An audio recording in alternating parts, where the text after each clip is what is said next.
तेरे वर्गी ना हुर कोई होनी लगदी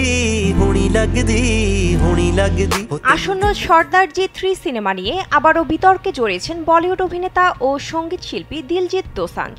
তবে শুধু দিলজিৎ একা নয়, এই বিতর্কের কেন্দ্রে রয়েছে পাকিস্তানি অভিনেত্রী হানিয়া আমির।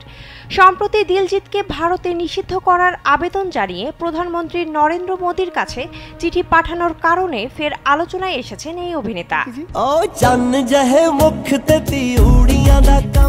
কাশ্মীরের পহেলগামে হামলার ঘটনার পর পাকিস্তানের সকল অভিনয় শিল্পীদের নিষিদ্ধ ঘোষণা করেছে ভারত। এমন সময় সর্দারজি 3 সিনেমায় দিলজিতের বিপরীতে হানিয়ার কেন্দ্রীয় চরিত্রে অভিনয়ের কারণে তোপের মুখে পড়েছেন এই অভিনেতা।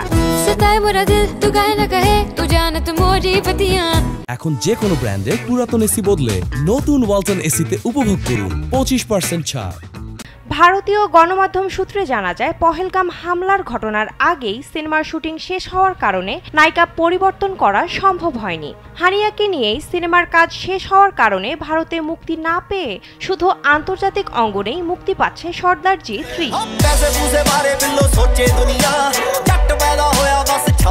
সম্প্রতি ফেডারেশন অফ ওয়েস্টার্ন ইন্ডিয়া সিনে এমপ্লয়িজ দিলজিতের বিরুদ্ধে অভিযোগ তুলেছেন। শুধু তাই নয়, দিলজিৎ এবং ছবির অন্যান্য কলাকুশলীদের বিরুদ্ধে অবিলম্বে পদক্ষেপ নেওয়ার দাবি জানিয়ে ভারতের প্রধানমন্ত্রী নরেন্দ্র মোদীর কাছে চিঠি পাঠিয়েছেন।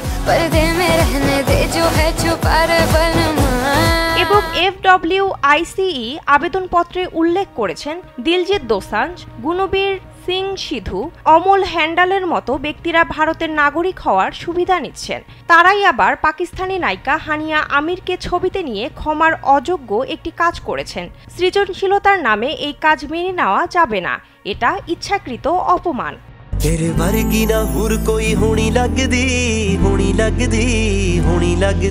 দিলজিৎ সহ ছবির পরিচালক ও প্রযোজকের পাসপোর্ট বাতিলের দাবিও করেছেন সংগঠনটি।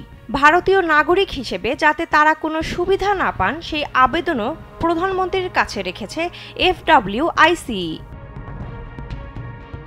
বিনোদন ডেস্ক, কালবেলা।